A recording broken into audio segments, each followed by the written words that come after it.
Good afternoon.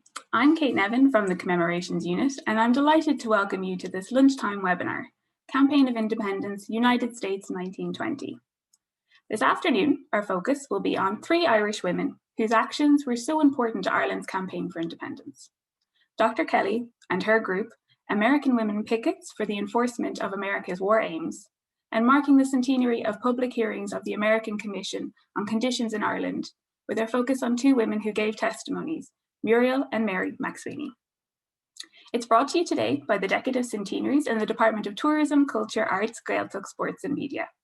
It's part of our new Women's Strand, which will be based online and will officially launch in early 2021.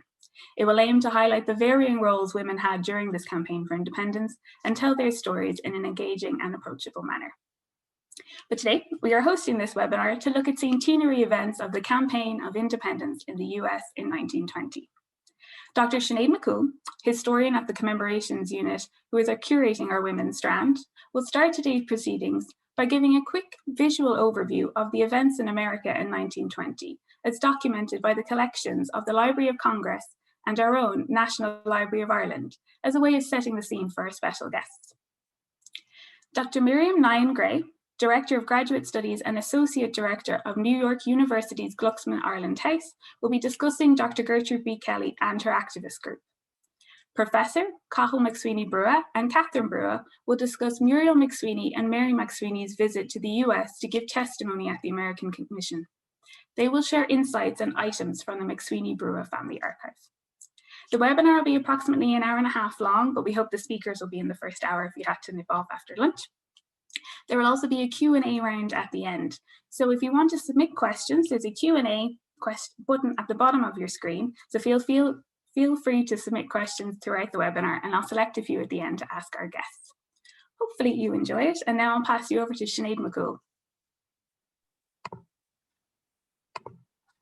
Hello, everybody. Delighted to be here today. And firstly, thank you very much to Kate Nevin, who is working with me on the Women's Strand, for her expert coordination of this event.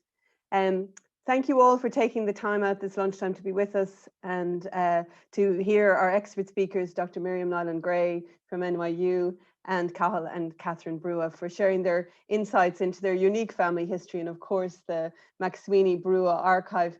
I'd like to describe this webinar idea as a 2020 at home.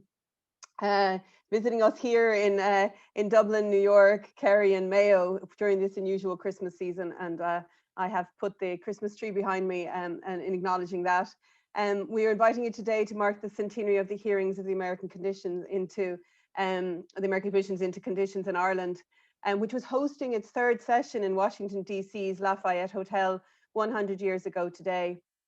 Against the backdrop of events in the campaign of independence in Ireland, which had further intensified over the previous year. And as Kate has said, she just outlining what we're going to look at today. I'm looking forward to hearing Dr. Miriam Nyhan talk about Dr. Kelly's role, who did so much for Ireland from the Land League to the White Cross.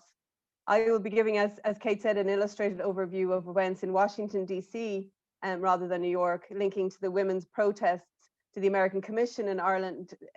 Is the credit is given for setting this up to the same man, Dr. William J. Maloney.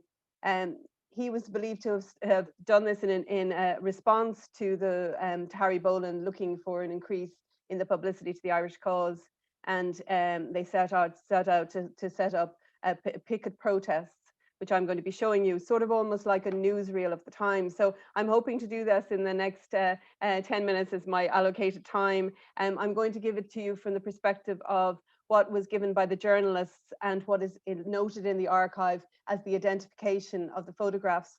What's interesting to me is that while we often read that these were organised by the Friends of Irish Freedom and later the work by the Irish Progressive League, in this earlier period, that's not noted in the newspapers.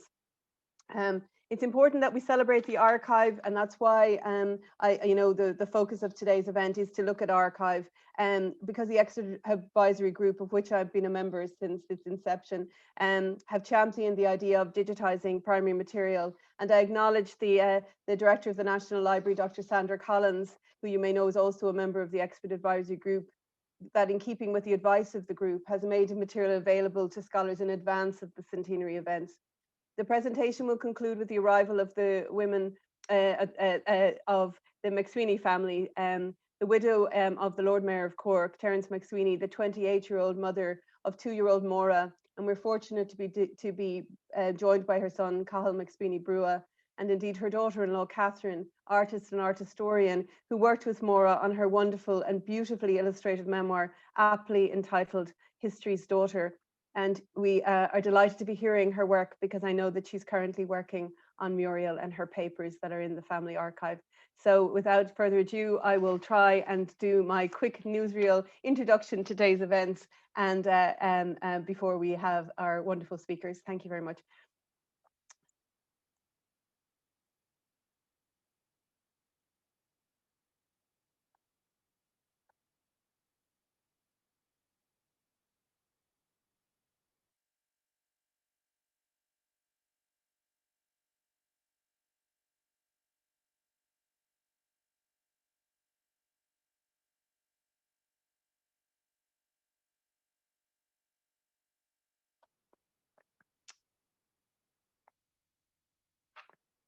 Okay, I'm looking here at the title that I gave to the piece that I'm now going to share with you is Women Pickets, Parades and Public Events and the Campaign of Independence for Irish Independence 1920. And behind you can see an image there of a woman in a fur coat, indicating the sort of the wealth of the women that were involved in this particular protest, and the American flag. So it started off in the early stages in February of 1920 with the selling of Dáil bonds with prominent women.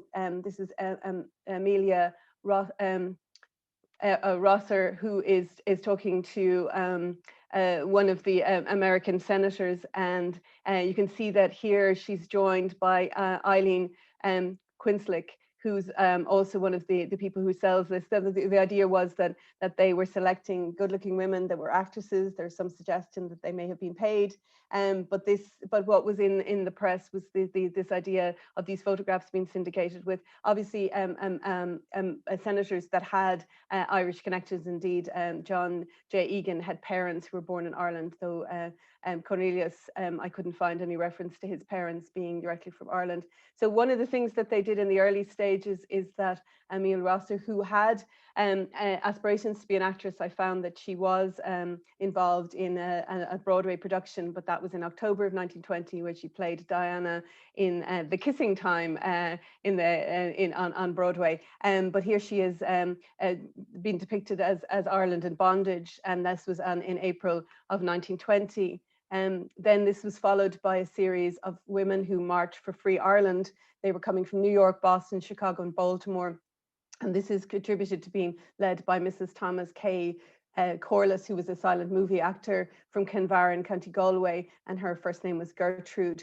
So the idea being here, these are the protests, and they're talking about all the different events, but linking it in very clearly into American politics, and that was really very much what they did from the outset. Some of the photographs that are in the Library of Congress are not in great condition, but they still give you a flavour and the feeling for how they staged this and the types of slogans and types of things that they were doing. As I said, I'm going to use this as a newsreel, so I'm going to not pause because I have to get through the whole of the images. And you can see that here, again, the police are mixed in the middle, of course, that they were, a lot of them Irish descent. And you can see the list here in the newspapers.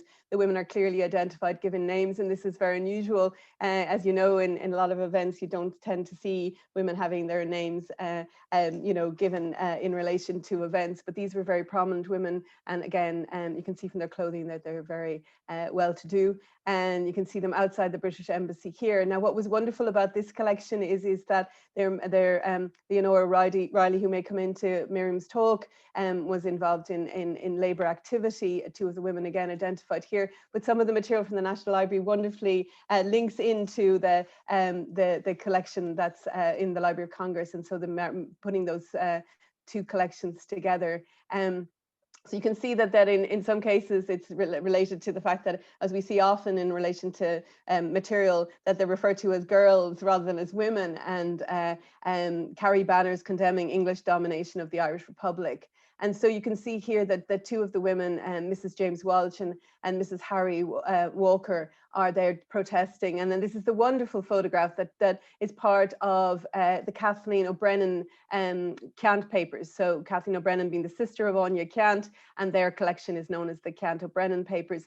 And interestingly, in the beginnings of my research in Kilmainham, I was told that that collection had been destroyed, and it had actually made its way to the National Library, but it hadn't been catalogued, and it was first catalogued by Sonia Tiernan. So that was really exciting when that came to light, that it had survived. So this is a wonderful collection. So this is marrying the photograph in the National Library with the material that's elsewhere. And then this is one of the pieces that is very well documented. While there were women who were arrested in the earlier period of this protest, this seems to be staged in the later period. So some women were arrested, and that led to a sort of a distancing by Mahoney and others from these, and they seem to have been heading off on their own on their own accord. But this is a wonderfully evocative picture of the time, and just a little bit about Captain Doyle taking her details and taking down what she had written on the sign.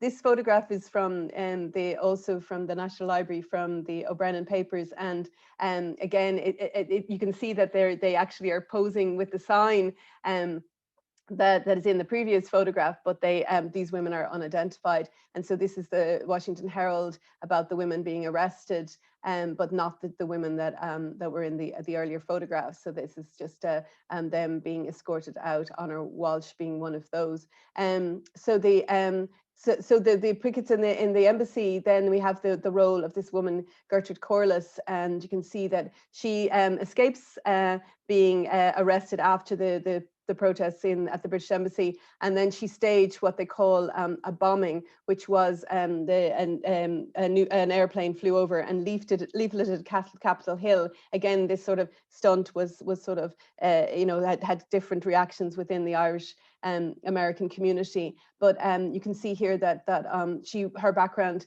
was in as an actress also, and also in PR, but I wasn't able to do any further research on her within the time frame we had for this event. And then you can see here a wonderful photograph of her on a horse, and you can see that it's the same person there. Sorry, this is a very, very bad slide. It didn't transfer very well for me, but this is a photograph of the women who took part in the 3rd of June at the demonstration at the House of the Representatives, which included Amelia Rosser, who was in the first photograph, but she wasn't identified and photographed here. And then you can see that that Kathleen O'Brennan is in as part of this group here. So this is actually a better photograph of that same protest that took place at outside the Senate building, away from the British Embassy, according to one of the reports. Although in another account, I see that this is in front of the Washington Post building. So somebody who may be familiar with Washington may be able to identify that for us.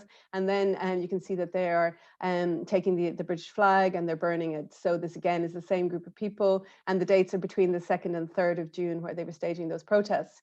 Now this protest may follow on. I couldn't find out if this was identified. They said that they moved on to talk and to move to outside the White House, but this may be from 1921 because of the references to the Armenians, and that really is during the period in 1921 when the Americans supported their conflict.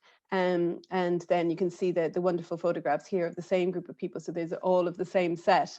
This is another set of photographs, of which there were only one, which is identified as the 5th of July 1920, and these refer to Lord Bryce, and there's a wonderful connection into the Bryce family and Countess Markovich through he was married, his brother was married to a cousin of Countess Markovich. So again, the turns and the different references. So as we know that Miriam is going to go on and talk more about Dr. Kelly, you can see here in the photograph, and then a piece from the National Library again belonging to the O'Brennan papers that refer to her involvement. So I move on into the period where we're talking about now in terms of the hearings for the American Commission, and you can see here the protests start this time at the arrival of Muriel and Mary McSweeney to the States. And you can see here the masses of crowds. So if you can imagine the publicity that was built by those protests that highlighted the involvement of the Irish and the Irish cause. But when the McSweeneys arrive in America, this is at a whole new level.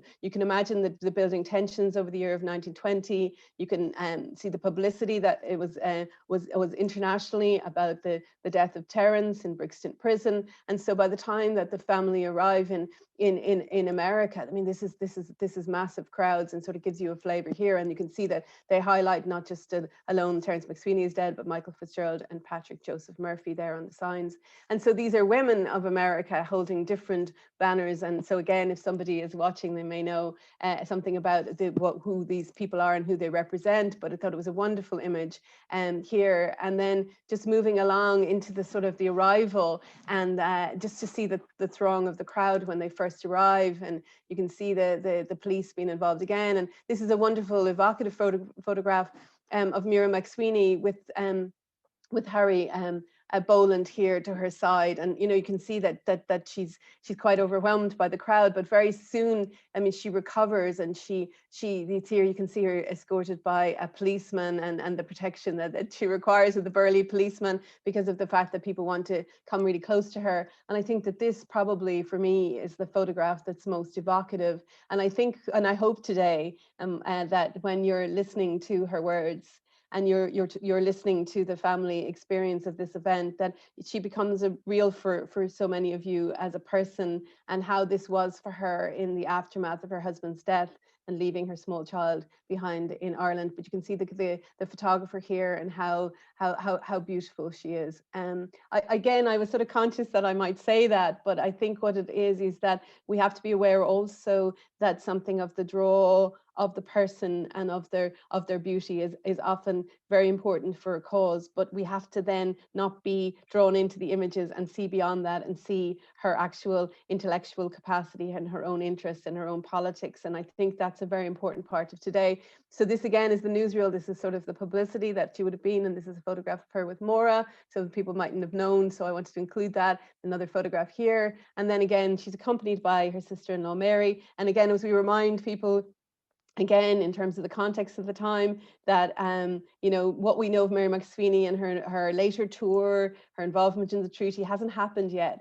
This is her accompanying her sister-in-law, having been involved in the publicity, of course, at the time of her brother's hunger strike in London, but she's coming here, and Cathal will draw that out very well. And then this is just another event, again, the size, and that's the dovetail of the other piece that I showed you earlier on. This is where the women are protesting. This is just another view of the crowd, and maybe Cathal will give us a bit more information on that. And just to say to you that again, Muriel herself, after this period, becomes involved in protesting in America, goes back to the United States. But in this moment, this is the centenary moment. So I'll hand you over now to our speakers, and I hope that you enjoyed this afternoon's events. Thank you.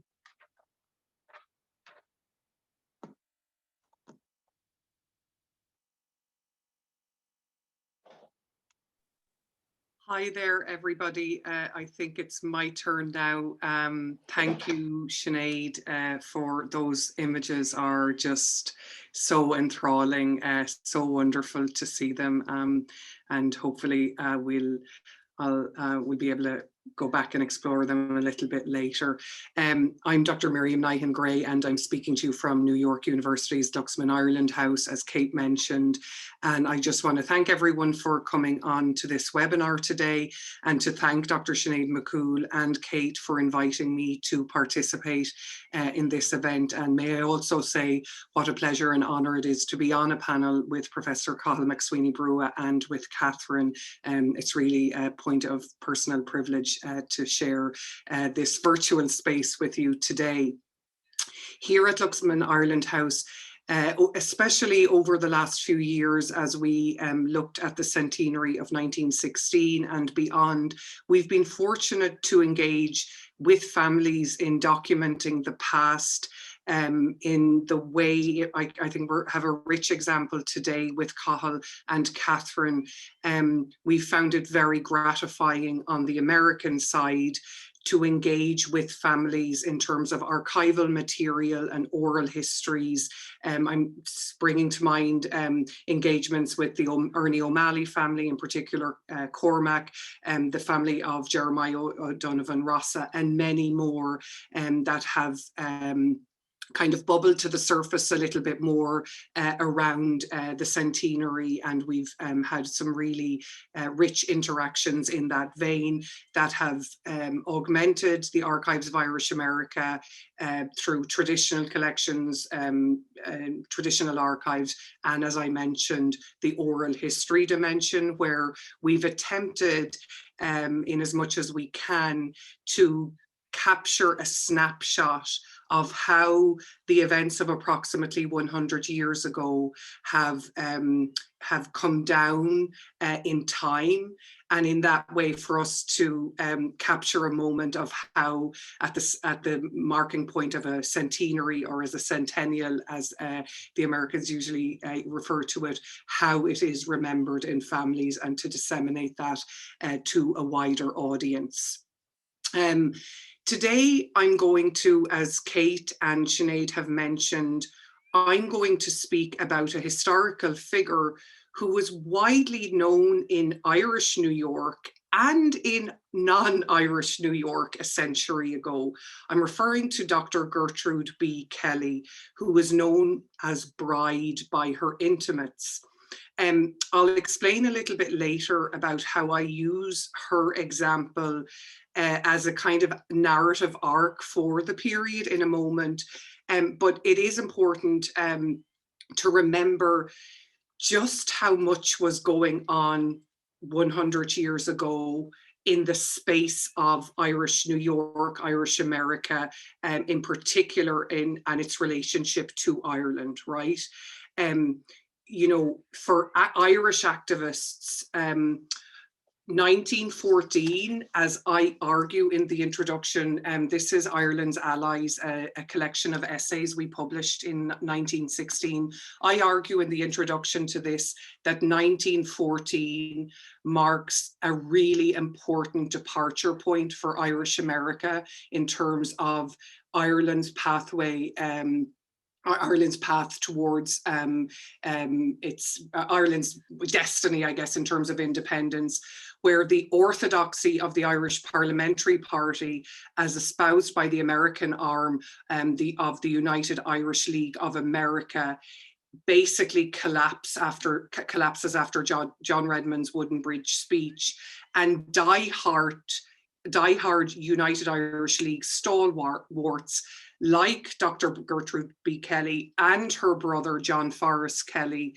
who were close personal contacts and friends of Redmond, they find themselves in a space where they're aligning much more with someone who in general terms had remained in the wilderness for a number of years, and I'm talking about John Devoy and the people around him. So there has been a significant shift from 1914 onwards, and Gertrude, this doesn't mark the first time that Gertrude is activated on anything. Indeed, I'll give a little bit of context to her to explain.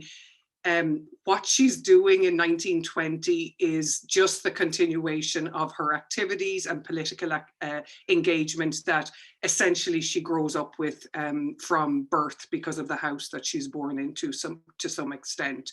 But I just want at this point to remind us of just how much was going on 100 years ago. 100 years ago today, Canon Magner and Timothy Crowley are shot dead near Dunmanway on their way into Inniskeen. Anyone familiar with West Cork names knows that Nyhan is a strong West Cork name. I just want to mention that Cork City had just been burned, Kilmichael had occurred, Bloody Sunday, and of course, in part what brings us to here today is the death of Terence MacSwiney. That had made world headlines, and Cathal and Catherine will, kind of contextualize that far better than I through the journey with Mary and Muriel in a moment. But it's just important to remind us how impactful outside of an Irish community alone, MacSwiney's death and the progression in the months prior and the calls for, you know, some kind of intervention, etc., had been. I just, you know, for example, at the moment, I'm writing a chapter on how Marcus Garvey's nascent Pan-African movement as it was emerging in 1920 is heavily taking cues from Ireland, and Garvey is closely monitoring what goes on with regard to Terence MacSwiney in that very period. So and in terms of wider American politics, there's just been a presidential election. I'm talking about 1920 now, not 2020. There's just been a presidential election, and Wilson's under pressure on the Irish question. The issue of Irish America pressuring with regard to Ireland is not something that hadn't been a key part of conversations around that electoral process and how it would culminate. Of course, Wilson doesn't actually run for the third term in that sense, but Ireland, it's from, you know, we sometimes maybe think that we're kind of navel gazing in terms of over reading the Irish impact, but in the widest American circles, the matter of Ireland mattered to people who had no connection through descent or heritage or kinship to our country. So I just want us to kind of bear that in mind as we come to this. So back to Gertrude a little bit. Why did I come to her? I kept hearing references to this doctor called Gertrude B Kelly, and when I went looking for information on her, I could find very little. And I just became enthralled by the example of her as someone. So she's born in Ireland and comes to the United States. She's born in Carrick-on-Suir in 1862. She comes to the United States in 1873 at the age of 11. Her father was a landleaguer. He had to get out of Ireland and he had come ahead of the rest of the family. And they're very connected to the circles around the Ford family of the Irish World newspapers. And she and her brother, John Forrest Kelly, from an early age are engaging on political issues. They're interested in anarchism and write on that topic. They're very influenced by Henry George and all the kind of rhetoric that surrounded his attitudes to land ownership, etc., etc. She's obviously a bright individual. In 1884, she graduates from the Women's Medical College of New York Infirmary, which was one of the few American institutions offering instruction to women. She was trained under the Blackwell sisters, who had broken the glass ceiling for women, training as doctors in that era. She would go on to become a pioneer of abdominal surgery, and her clinic on 15th Street in New York City would be known for decades as a place where the down and outs and for the people on the wrong sides of the track could go and be seen. She was known as someone who would look after those who others looked down their nose upon, you know, prostitutes. She was known to go and visit people who were sick, and instead of them paying her for the visit, her leaving a $5 bill at the apartment or wherever. And you know, Frank Walsh has a great quote, which I'm not even going to try and recall now because I'll mangle it, but essentially the tone of it is any worthy, needy group, individual, Gertrude was there. And what struck me was we knew very little about her, or I could find very little about her outside of kind of popular memory, the popular memory of her existence and impact that I was still able to just get the coattails of 100 years later, but I couldn't go to many substantive pieces to find out more about her. So I've been on a little bit of a journey to document her a little bit more ever since, and she's active into this period. So I'm really delighted to have an opportunity to speak a little bit about her activities in this vein into 1920, and to some extent, because her papers have not survived. her, you know, one of the people she would have been connected with, Sinead mentioned earlier, Dr. William Maloney. He has a big collection of papers at New York Public Library, and you can go in and you know, reconstruct a little bit about him. Dr. Kelly's papers didn't survive. I've informally heard that they were actually destroyed, in part because her attitudes did not conform. She wasn't afraid of putting her head above the parapet on issues, and I don't know, it's hard to construct because it's going by kind of hearsay, but I believe that her papers may have actually been destroyed, and I don't know who actually would have destroyed them.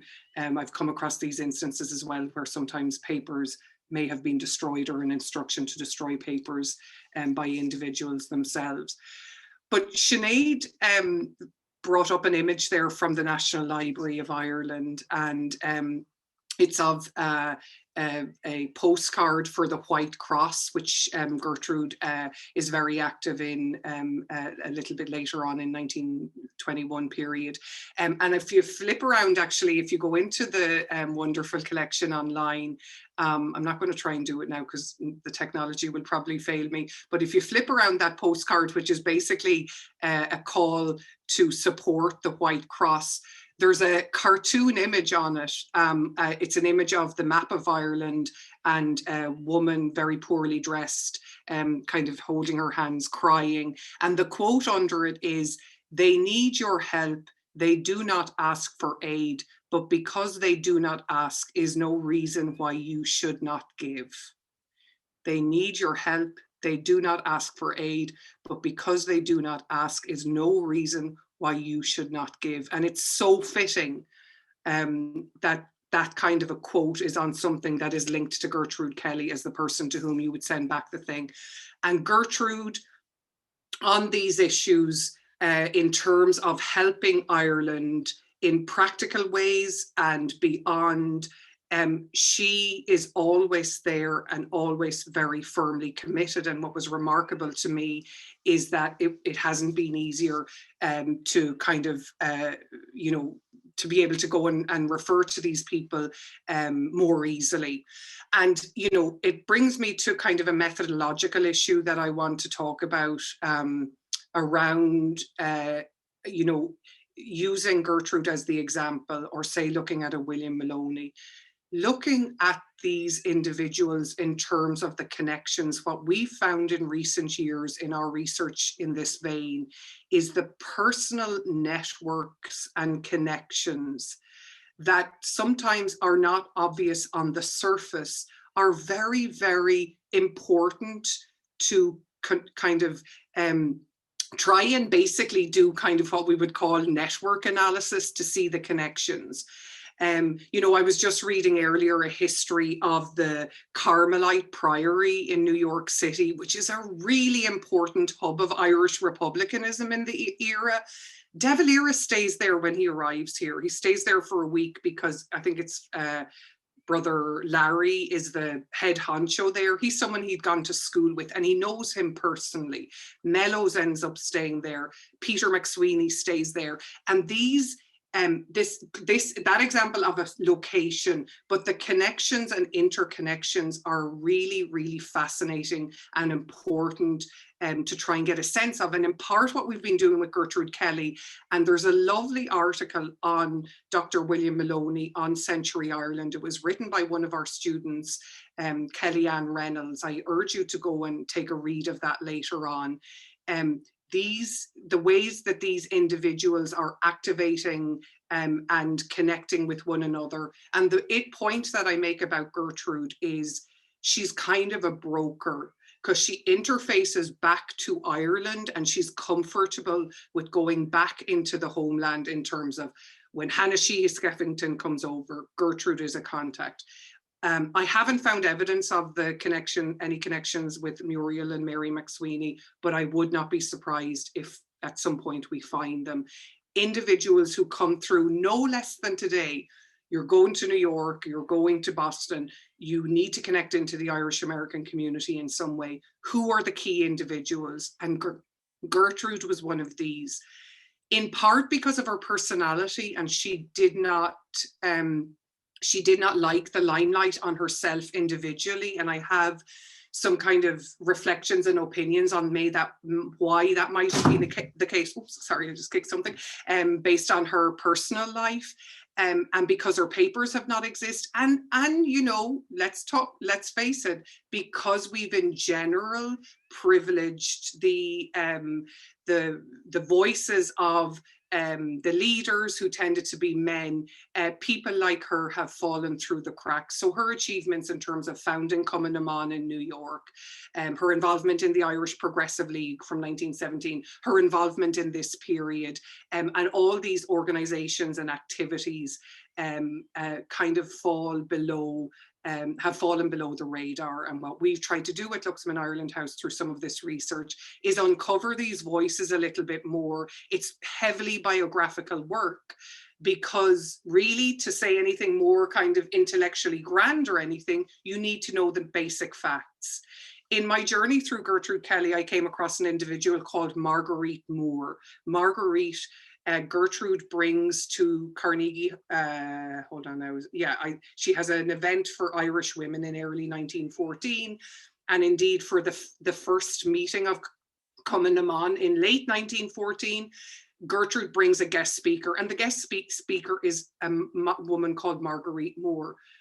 I couldn't find anything on her, and eventually I found a poor student who was scratching around looking for a research topic, and I said, listen, if you want to do something novel and original, try and find out something about Marjorie Moore. As it happened, this student had an aunt who was a genealogist, a professional genealogist, and it took 6 or 9 months of work between my student and interaction with her genealogist aunt to uncover some of the basic facts about this woman, Marjorie Moore, who was a grandam, was the earlier generation.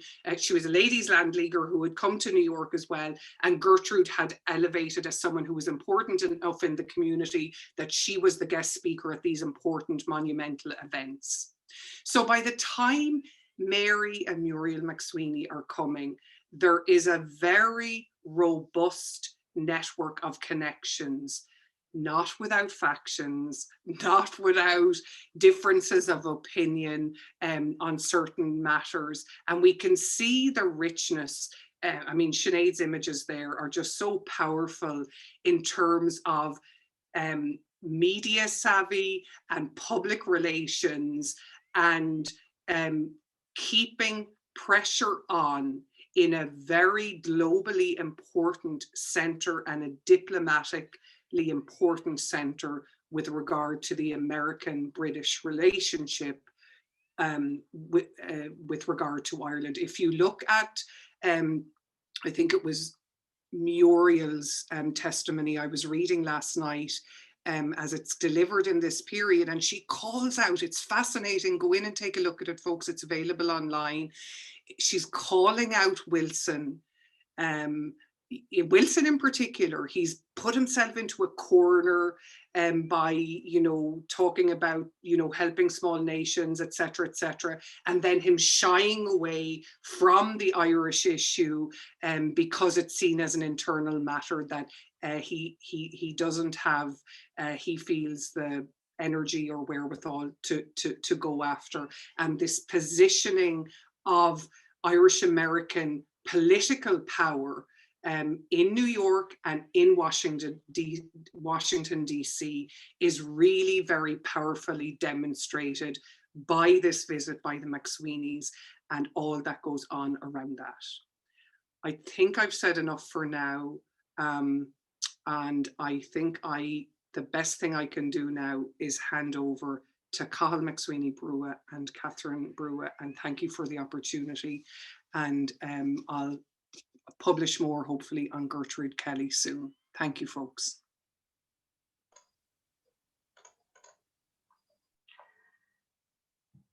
Good afternoon, everybody. In preparation for the work on History's Daughter, with my mother-in-law, Maureen McSweeney Brugha, I read her mother Muriel's letters, and I was struck by their openness and vivacity. Muriel and Terence exchanged many letters, a box here of mainly from 1918, and he addressed her as my own darling Muriel. Don't know if you can see that. And when she learned Irish, he addressed her as Muriel Maureen McSweeney. Muriel was widowed on the 25th of October, 1920. A month later, out of duty to the cause of Irish freedom, which she so passionately believed, she was on board the Celtic bound for the United States. She and her sister-in-law, Mary, were greeted, as we saw, by thousands at the pier and lining the streets, and a parade of 70 cars followed. She told the gathered reporters that she could not talk about conditions in Ireland until she had appeared at the commission which had invited her, but added the hope that America would help greatly to win Irish freedom. Later that day, she gave this statement: I am deeply grateful for the wonderful reception given to me this morning, and especially to the women of America for their generous tribute to my husband's memory. I've had many beautiful letters from America, even from American children, and I am happy to be in a country where so many are thinking about the cause of Ireland. We feel in Ireland that America has a greater responsibility in the matter than any other land on account of her fine traditions and her war pledges, and because there are so many millions of our kin in this country. So on the 7th of December, Muriel came before the American Commission on Conditions in Ireland. After her preliminaries, her first words were not about her own situation, her sufferings, nor her husband's. These first public words ever in her life were about social justice. She stated, I never could understand why there should be more poor people and rich people. You know, there is a great deal of poverty in Ireland, especially in Cork. You cannot help noticing that many poor people with no shoes and stockings and the like. I noticed that when I was a baby. I could not understand why it should be. However, I do not think it is right to give people things only in charity. There should be no need of that. There's plenty in Ireland for everybody to have enough. As I grew older, I saw that things could not be set right except by government. And then she continued, as I got older, I saw that England was responsible for all that. And if we had our government, we could do something. And until we have our own government, we could do nothing. I saw that, and I picked up other things, and I learned that England was only there as a thief and had no right to be there at all. Then she was asked questions about her background, which she answered quietly, and then she reported on the treatment of prisoners in England.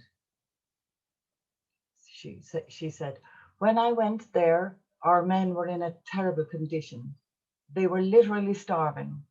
I know one friend of mine, he had never handled guns or arms. He was from Bandon in County Cork. I was godmother to one of his children. He was sent to Wakefield before my husband was. He was not allowed anything, not a book, not even a prayer book. All of his wife's letters were stopped. And he thought that something had happened to her because she was not very strong at the time. His wife was one of the first people to go into the jail to see their people. Well, I went over just to help those men.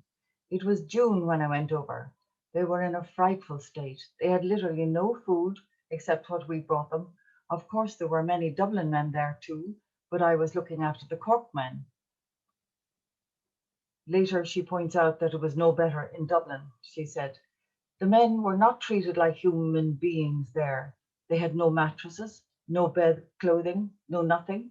And what struck me as most terrible was that they had sort of round holes in the doors, and the prisoners could stick their heads through, and some of them were mere boys there in that frightful place. Then Muriel gave a clear, detailed, extensive description of her life with Terry, his hunger strike, and his death, and she read his inauguration speech. But her final words expressed the hope of America's recognition of the Republic. She said, "I hope you will all help us win our Republic, because that was what my husband lived and died for. And we look on you in America very much as our own people, because you have been all so kind to us. I looked upon this hearing as an ordeal, but it has not been at all. So I hope you will all do what you can for us. Also, in the relief which I think has been started in Ireland, but of course the chief thing is for Ireland to get her freedom." Senator Walsh then asked her, "Do you think the relief work is the greatest thing that can be done for the Irish people?" And she answered, "Yes, I do. But I think recognizing our Republic is the most immediate. The people who have suffered the most, are suffering most from hunger, would choose that too. It is the most immediate." Muriel was then excused. I pass you over to Cathal.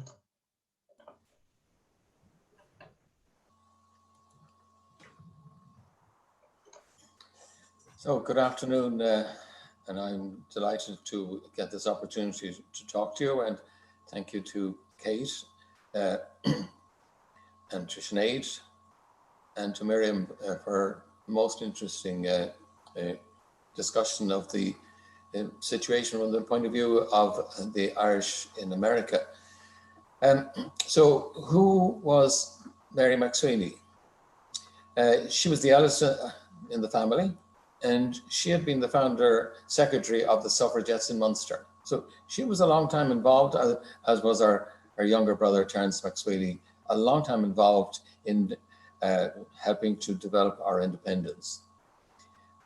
She and Muriel were the two people who knew Terence McSweeney best, and they knew his campaign. They'd been with him all the way through in his work for Irish independence, and they'd been with him all the time through his hunger strike in London.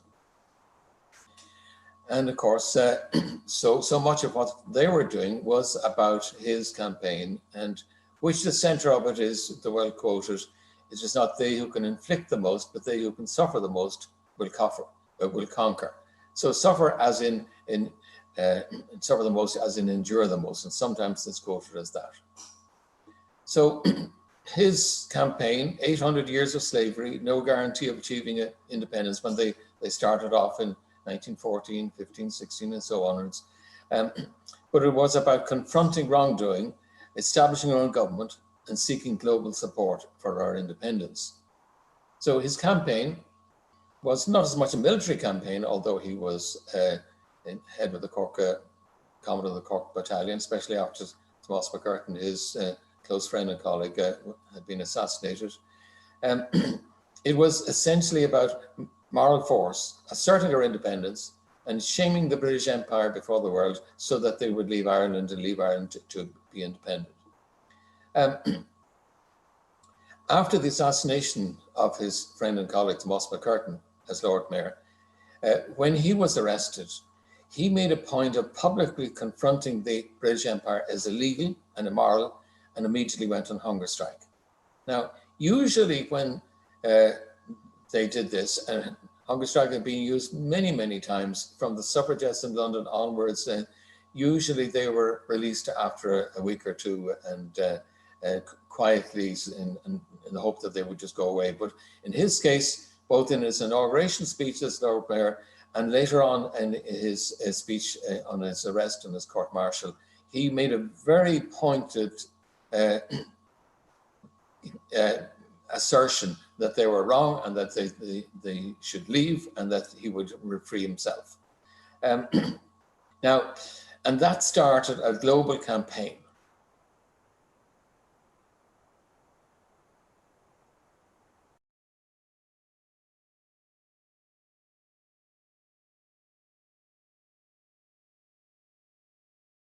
And the whole idea was there had to be a global campaign. And so right through the campaign, through his hunger strike, it was seeking support throughout the whole world. And it was getting support. in India, Vietnam, Catalonia, many parts of the world, and the Irish throughout the world were campaigning. But the most important country of all was the United States. And it was Britain's greatest ally. It was also where most of the Irish immigrants had gone. So to win US support would be the guarantee that we could get our independence. So the US support from Irish America was the key to our independence movement.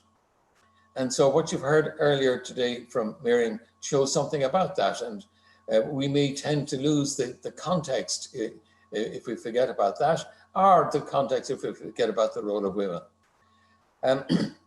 So it was the Irish America that helped to plan and to fund and to support our movement right from the very start. And President de Valera, our president, elected as president from April 1919 onwards, he spent most of that time campaigning in America, building support and doing it very successfully. So when Terence MacSwiney died, the whole idea was to extend that campaign and to keep the momentum going so as to get our independence.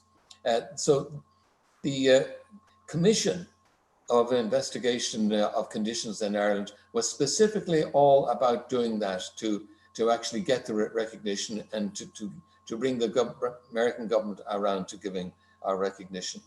So it was critical and it was absolutely important, and the two best people who could do that and help with that were Muriel, his widow, and Mary, his sister. And the impact, Muriel's impact particularly, was absolutely enormous. A young mother of two, 28 years old, recently widowed, and with her daughter, having to have left her daughter behind in Ireland. And her impact in the first, and she was the one who was interviewed first, her impact was very considerable. She was offered the freedom and given the freedom of the city of New York, and we have an image of it, which we might put up on screen.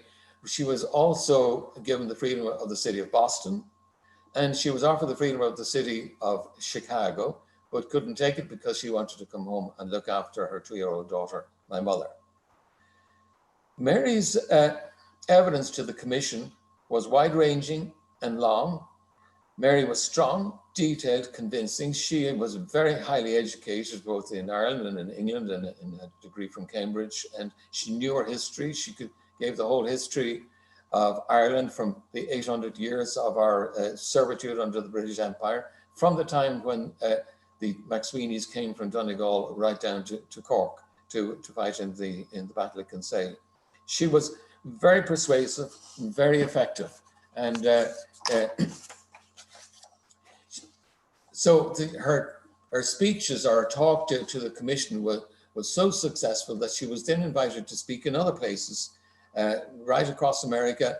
And it is said in the reports that describe her, say that the momentum of her speeches increased and the numbers attending increased as she went further west. The public in America rallied to the Irish cause. This is a nation of immigrants, as Kennedy described them. But corporate America remained allied with corporate Britain. So the key issue still was, it wasn't enough to get the American public, we had to go a bit further. The upper class in America, they were the most difficult people to persuade because they were allied with the American government. And one of our meetings was with the prestigious Daughters of the Revolution. You would have seen some of the photographs that they refer to that. And these were wealthy ladies who could trace their ancestors back to the crossing over on the Mayflower. And they listened politely to Mary giving her talk, but they expressed their discomfort. Now, they said something like, "Miss McSweeney, we admire your aims, but we're uncomfortable about your methods." And this was just after Kilmichael, the first major field battle that the British had lost. And Mary replied, "You mean you don't like ambushes?" "Yes, exactly." And so Mary said, "Could I describe an ambush?" Oh, yes, please. So Mary described one in detail with people shooting at British troops from behind walls and bushes and trees. And then she asked, is that the sort of thing that makes you feel uncomfortable? Yes, yes, indeed it is. And Mary said, I've just described to you the Battle of Concord Bridge, the first battle that the British lost in the American War of Independence. So this was the sort of person that Mary was in the campaign. And I'd like to leave my further comments to any questions, because I'm sure there's going to be plenty, but thank you very much for the opportunity to talk about these two wonderful ladies, my mother's aunt, Mary, and my grandmother, Muriel. Thank you. Thanks very much, Cathal. That was great. So we've had just 2 questions come in so far, so feel free to send them in. One's from, they're both from Leanne Lane, actually. So she's writing a biography of Mary McSweeney, and she's wondering if the Brugha MacSwiney Family Archive, if there's access to it. And the other part is, I think it's really interesting that although the papers drew much attention to Muriel's beauty, once Mary gave evidence, her breadth of historical knowledge, albeit partisan, galvanized people. Also that Mary had to weigh in on a number of occasions during Muriel's testimony. Well, so do you have any thoughts on that, either Cathal or Catherine? Yeah, Catherine is the archivist, and I'm sure that anything can be addressed to Catherine.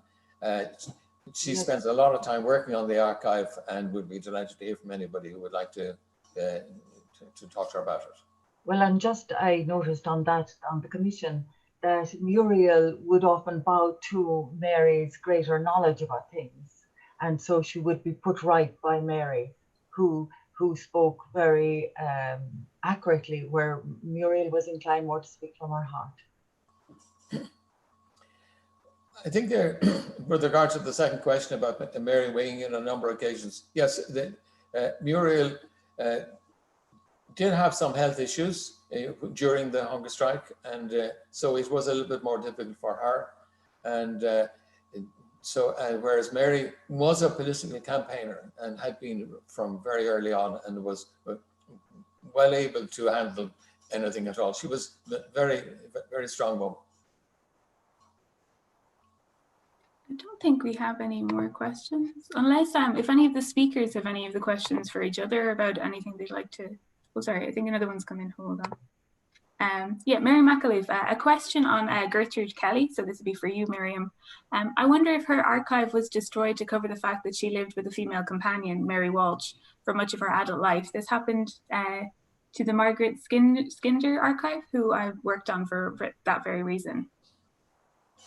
Yeah, I think, Mary, thank you for that question, and thank you for all the work you do in this field. I think that that probably did play into it. What I find interesting about Gertrude is that she clearly moved in circles that, you know, I wonder how open it was known in terms of her personal life in that period, and how much it was commented on or not, or was that remarkable or not. I think sometimes we have a tendency to project back into the past, you know, more maybe less enlightened kind of responses or assumptions about how people lived their lives than may have been accurately the case. So what I heard through the grapevine is that her archive was destroyed by one of the Irish institutions in the city. And I don't know how accurate that information is. As I say, it's kind of hearsay in terms of it being passed down to me like 100 years later. She dies in 1934, but so it's not exactly 100 years later.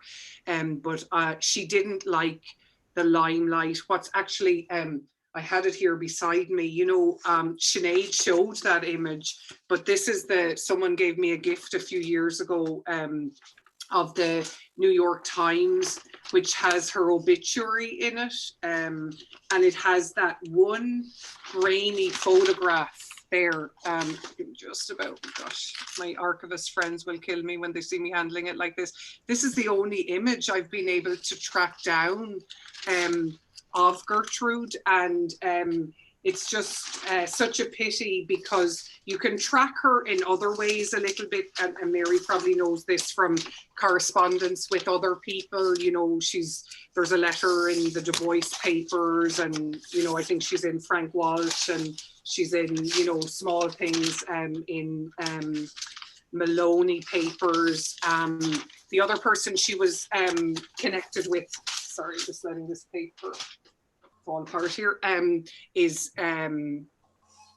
Dr. Thomas Addis Emmett, who was very active in the city, and that kind of connection of these Irish doctors and Irish professionals.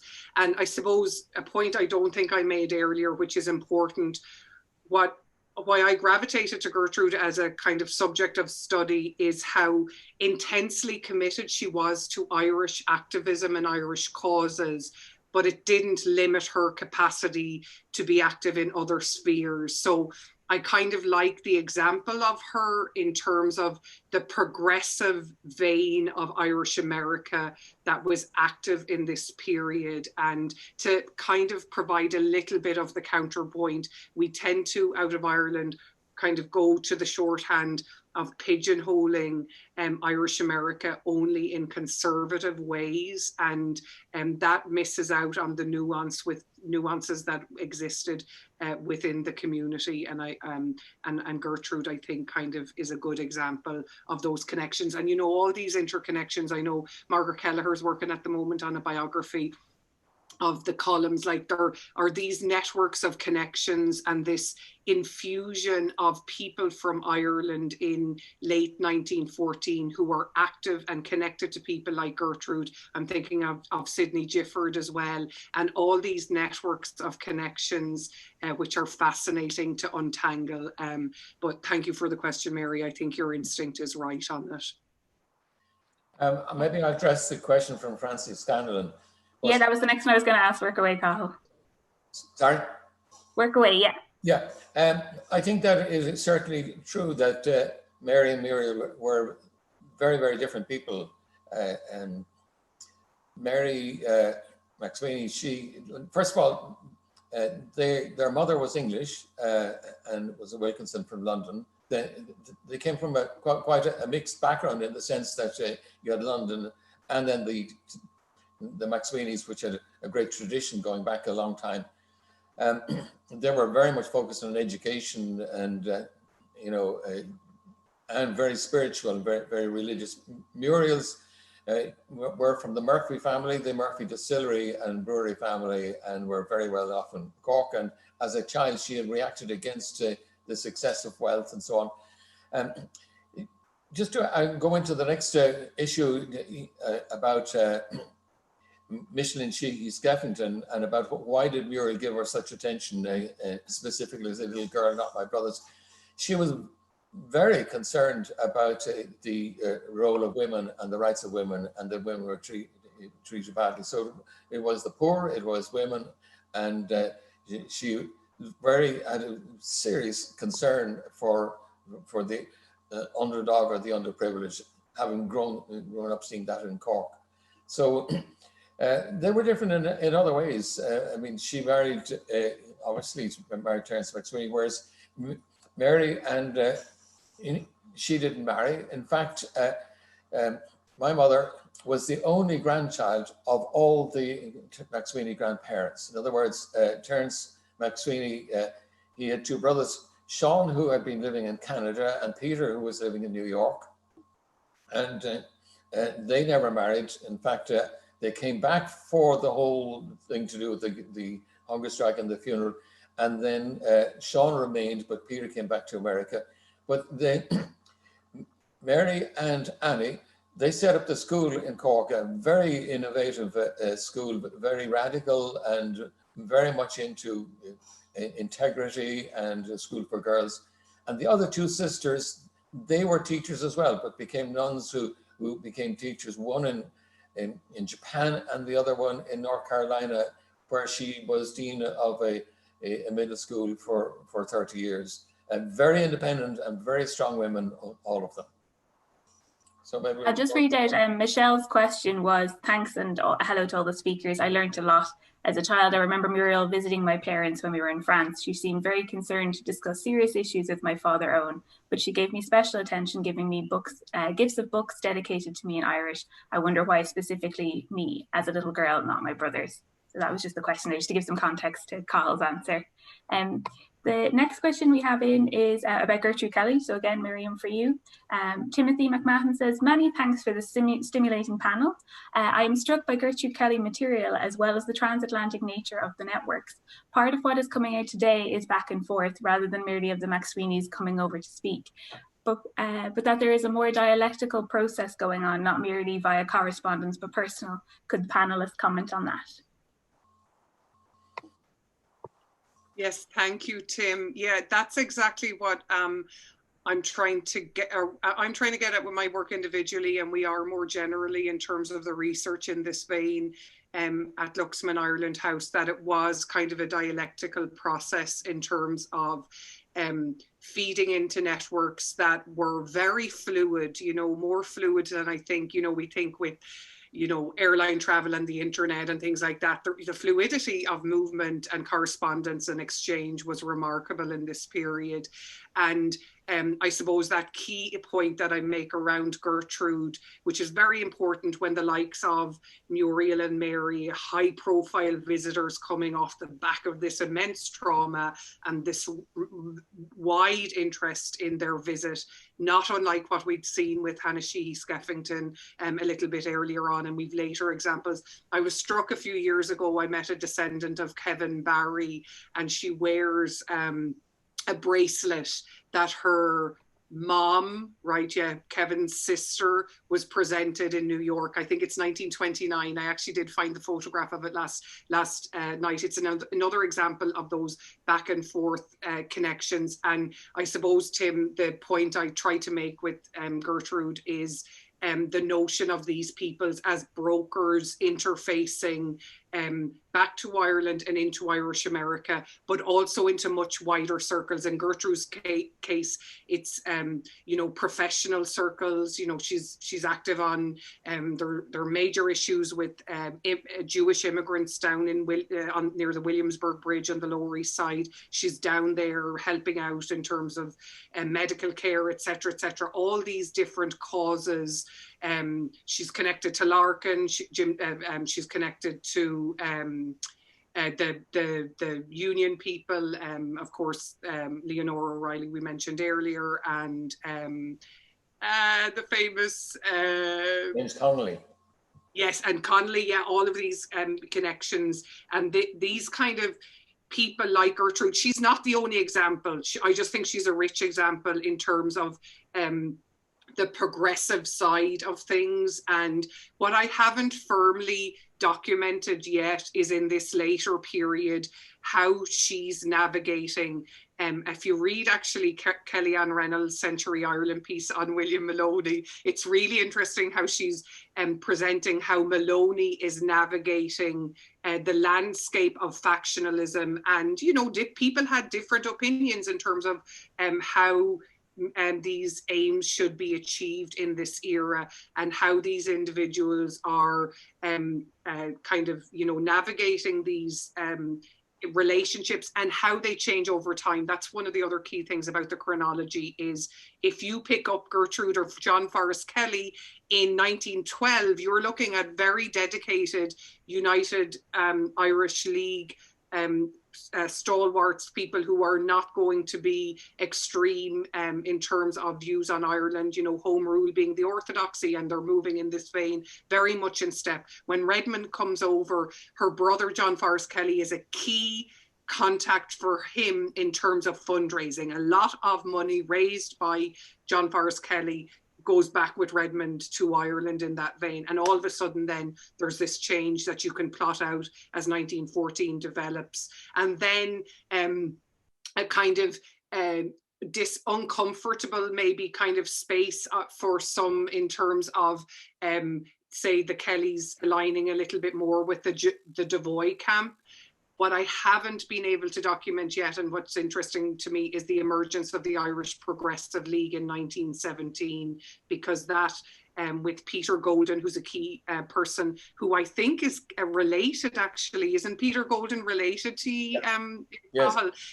So Gertrude's very close to Golden. That to me is actually kind of very much a line in the sand in terms of Du Bois and that camp, in terms of moving forward, and they're in that space when we're picking them up here in 1920. Yeah, I could pick up on some of those. Yes, Peter Golden, I think, is cousin of Terence MacSwiney, and I think that it may be news for a lot of Irish people to hear that are seeking our independence in Ireland and getting help from Irish America. It was almost like a joint venture. And so both sides had to go through the same process of having been pro doing it with Redmond and then doing it in a more independent way and so on. So both had to go through a process of change to see what was more effective and what was the right way to go about it. And in America, as we understand it, there was a division between two groups who are more important and more significant, with slight differences in policy. And even the whole 1916 Rising, which not many people know, that the information about the Rising was kept secret successfully in Ireland, but not in America. So when the word was sent to America that we were going to rise in Easter 1916, a telegram was sent from one person to another, I think maybe Du Bois to another person or whatever, and that was picked up by the American security services, who then sent a warning to London that this is going to happen. And the Londoners just said, no, that's nonsense, we're going to the races in the Curragh, we don't believe that. But they also sent a telegram to the British Navy. And so they had a ship shadowing Roger Casement's ship coming from Germany. So they actually believed it. So all through this there was a lot of tension, and the tensions continued on because we didn't just finish with 1920, which we're talking about now, but there are things later to do with the role of Harry Boland, who was very strong in America and with the American links, and then when he was having differences later with Michael Collins and he was going to America, this became an issue. So the American, it was really a partnership, and it was very, very significant. And the key people who were on both sides, they were very much working with each other. And to an extent, we were getting the impression that the Irish Americans thought it was their independence movement in Ireland, rather than it was ours, and they thought they were the initiator and therefore should take a lot of credit. What do you think was Mary McSweeney's primary reason for opposing the treaty, and what were her opinions of the emerging Free State in the way it did not fulfill the vision and ambition of the 1916 proclamation? I think that she opposed the treaty, as did a lot of people, because she felt that it was too little and not, and it was abandoning the people in the north of Ireland. That it was possible to achieve more for the people. So she wasn't as much focused on the institutions and on the state, much as on helping to achieve the aspirations of all the people of Ireland to have independence from Britain. So she's very strong on that. So this was independence for all the people of Ireland and not be under as a colony under Britain. And so there would have been a loyalty as well to her brother Terry and to all the things that they had fought for. I mean, when he was Lord Mayor, and it wasn't a long time as Lord Mayor, he was involved in many things, but one of the things that he was involved in was an investigation of the conditions of the Catholics and Nationalists in Belfast. So the implication of accepting the treaty was that these were all going to be abandoned. And the view of the Republicans at the time was that it was the settlement, the deal was not necessary, that it was possible to get a better settlement. And we have another question. During the decade of centenary, we strive for a fuller, more rounded picture. Do you have a key factor, insight you would like us to remember about both women, and do you think has history misrepresented them? I think that the political times were not just bad for poor people and working people and Irish people in Ireland, but they were also bad times for women. And women played a huge role in the War of Independence. And yet there was a big move within the state and state institutions and church institutions and hierarchies to exclude women, to put them back into the home and put them in a very subservient role. And I think that it's only now, a century later, that women are recognized as at least equal in governance and in politics. But at that time, the institution that took over, particularly the 1922 to 1932 institution, was very much church dominated, male dominated, money dominated, and a lot of that was abandoned by a lot of the aspirations of women were abandoned and denied, and they were excluded very much from in that 1922 era.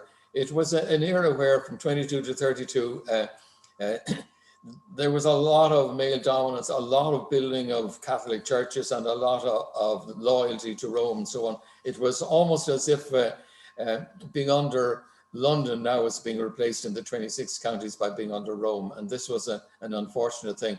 It was only when the 32 government came in and actually the Free State was actually set up by the 37 Constitution. It was only then that they started to deal with the social problems in a serious way, which of course is prior to dealing with issues that were of concern to women. And we have another one in here from Mary Gallagher. I think this is in the context to Mary McAlee's previous question. I wonder, was the link between Gertrude and Kathleen O'Brennan a reflection of Kathleen O'Brennan's purported relationship with Mary Equai? And if so, is Miriam aware of any work on such a network? It's a good question. I'm aware of the connections. I'm not aware of any work in that field. What has struck me in terms of my work on Gertrude and then the people around her, those connections, Kathleen O'Brennan and Marie Equai and all those, is how prominent an Irish connection is in a lot of these individuals. And I think what I've noticed in terms of the historiography is, coming out of Ireland, we've tended not to do enough research on those who go to America and have an impact either in that Irish-born generation or beyond.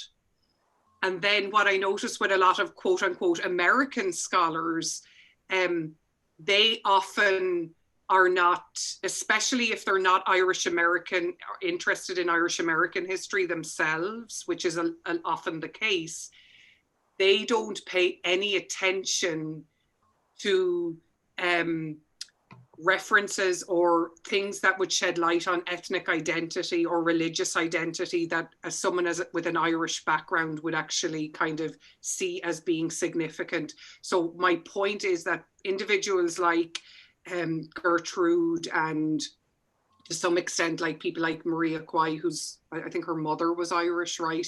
Or like Sanger's another example of that.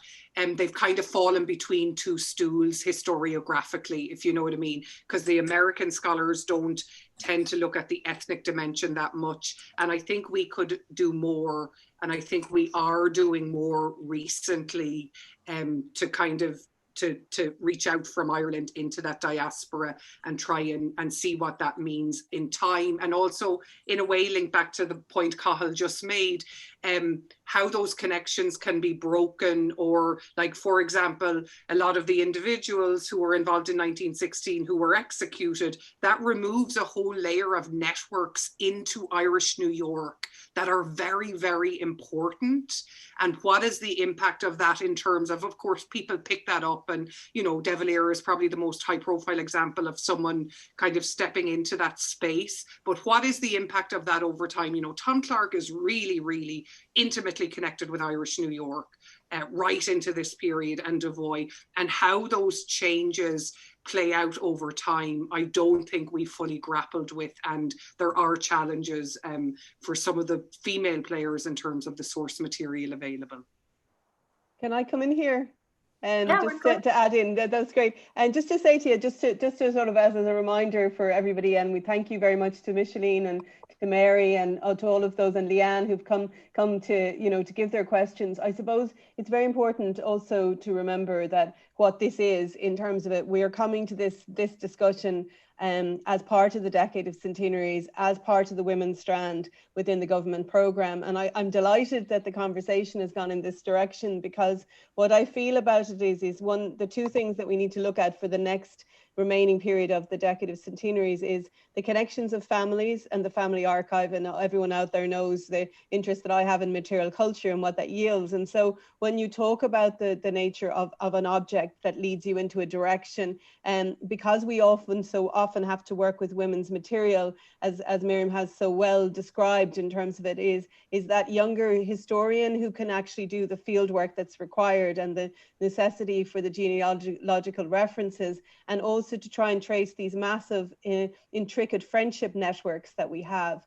And Mary has highlighted the element of the exclusions that we have, but also in terms of we've now discovered a whole network within a network. And so we have to sort of apply in some ways the modern methods that we're looking at to try and put back the connections that happened. And I think that one of the things that I really would like to happen, and I'm delighted that Tim, who was very instrumental in helping me set up this event today, was that we would look at the Irish American network within the universities, and perhaps in the next 3 years where they could maybe even partner with some academics on the Irish side to try and come up with research topics, or look for those people that are in Irish America, but not even in Irish America. I think one of the things that comes out of the American Commission is really important, is to look at the connections that they had with women who'd been in the suffrage movement, the fact that they connected into all of those topical and political events. And I think where we see Mary McSweeney, and it's delightful again that Leanne's new book is going to come out with this new look at Mary McSweeney, is that to mirror the two pieces. I think maybe the fragility of Muriel in terms of how she came across in that period in time, and how people were drawn to her suffering, but it was the suffering with a steely dimension. And I think what really wanted to come out of Cahill's contribution, and with Catherine's, was that this idea that we are drawn, I think into the imagery and into something of the way that it was portrayed in the media that maybe isn't as reflective. I'm sorry, this is a long sort of a discussion piece, but I sort of wanted both of you to respond to this at the end. So keeping in mind that we are coming from the Decade of Centenaries, we're looking at archive, we're looking at new complexities, again, in these networks, showing up the complexity and the changes in how we're looking at these people, not only in the terms of their religion, or maybe from sporting organizations, but more in terms of gender, sexuality, violence, all of those things that are now being looked at. Could you respond just as a sort of a summation of where you'd like the centenary to go in the next 3 years in relation to what we've discussed here, but also to expand it out, not make it just so. I think you used the terms, over-reading Ireland was really interesting, and the idea of out of Ireland. And if you could look at those two things that you've discussed. Sorry, Cathal, can you go first, and then Miriam maybe, and then I'll just sum up. Okay, seeing as I'm the archivist, I'd like to show you another letter. You know, often it's written that Muriel and Moore had fallen out quite early. And here we have, at the very end of 1921, oh, sorry, screen. Sorry, here I have a letter to Annie and Mary from Muriel at the very end of 1921, saying, I was very glad to get your letter. Things are sadder and sadder as time goes on. Like, that's wonderful to have. Sorry. Yeah. So from these documents, it can confirm many things. So I leave it to Cathal to finish. Okay, thanks. Yeah, I think that so much of what we know about all the different people is coming from through a lens of 100 years ago, which was very much male dominated, very hierarchical, very church dominated.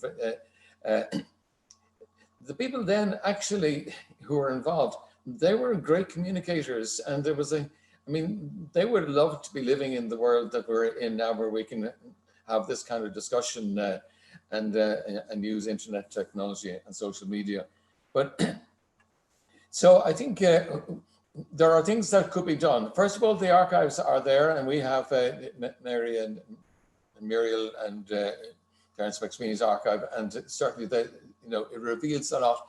But certainly the women's point of view is really something that has been missed out. And certainly we're going to go into an era where things are going to be a little bit more difficult to discuss, issues to do with the Civil War and so on. And the movie, The Wind That Shakes the Barley, really showed a lot of truth and gave a lot of the nuances and the importance of women. And that was women.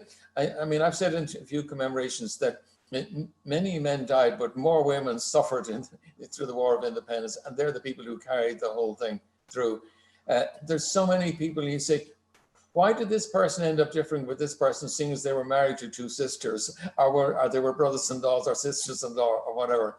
A lot of this, it's about time that all this comes out, and it would be a good thing, and it's something I've been looking for, is to depoliticize the whole thing, and let's look at it as a social history. The people whose grandaunt or granduncle or grandfather or whatever were involved, their descendants are around. They have the stories. The stories could be brought out, and it's very much from the women's point of view, who are observing what is going on. They weren't fighting in the battles, but they were doing everything else. They were carrying the messages, and they were guiding people. They were looking after people and so on. Great stories. And I think that now that we've done a century of the men talking about what the men did, let's now, for the next 10 years, talk about the women's role and the women's points of view as well. And they were more socially advanced than the men. So I would love to see this as being a starting point rather than a finishing point.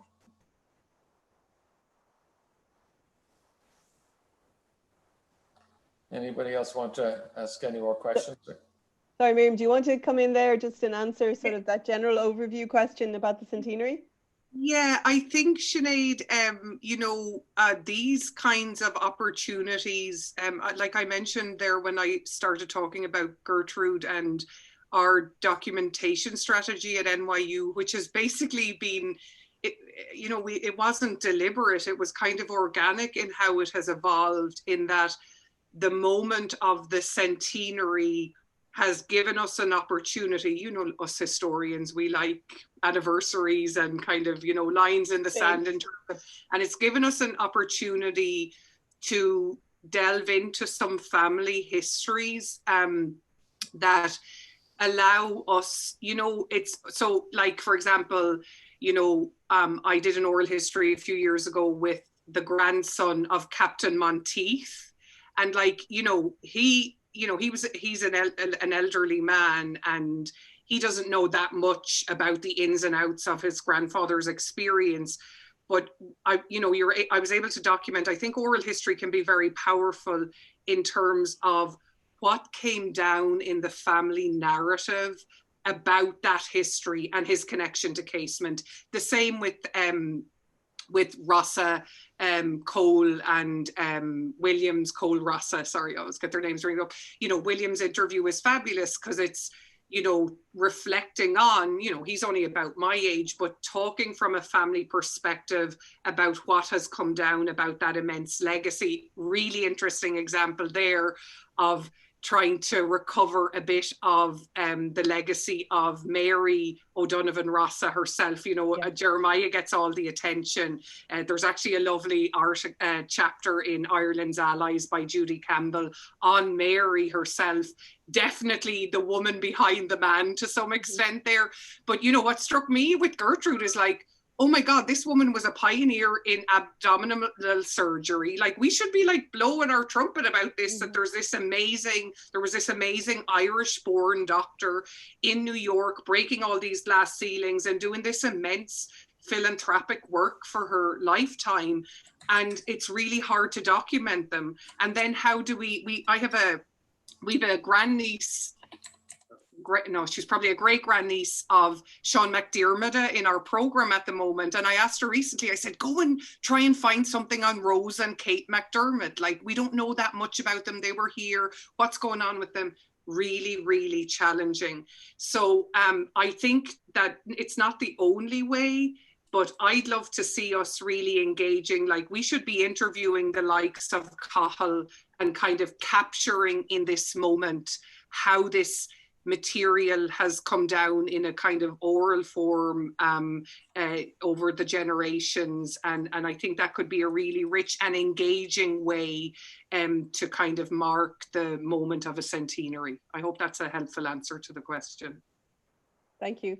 Just a quick one back again, Cathal. Somebody's asked, what's your relationship with Cathal Brugha? So I just sort of thought, since I know what that is, maybe just if you should just say that as well in terms of it. Cathal and Kathleen, really, you know, on the other side. There's an interesting aspect. First of all, there's no evidence that Cathal Brugha had any particular connection with America at all. But the most significant factor is how much they had in common themselves. Now, Terence McSweeney was a writer, Cathal Brugha was more of a businessman, but so many, it's the point of view that they shared. It was, because my mother grew up in Germany and she obviously didn't know her father at all, and when she came back she lived with her aunts and so on, so there wasn't a direct connection in terms of association from Terence McSweeney. But with Cathal Brugha, we got it from my father, Rory Brugha, and the conversation constantly in the house was, that's not right, you know. It was everything, and the other word was this is important for the country. Now, you might wonder, what does the country mean? Does that mean the countryside? No, it was the people. The whole thing was about what was morally correct and morally right, and about and it wasn't about getting at the British. I mean, you know, we've just been at a ceremony in Cork where a Capuchin gave the point that quoted Terence McSweeney 3 times in his sermon, saying, who is my enemy? My enemy is my brother from whom I am estranged.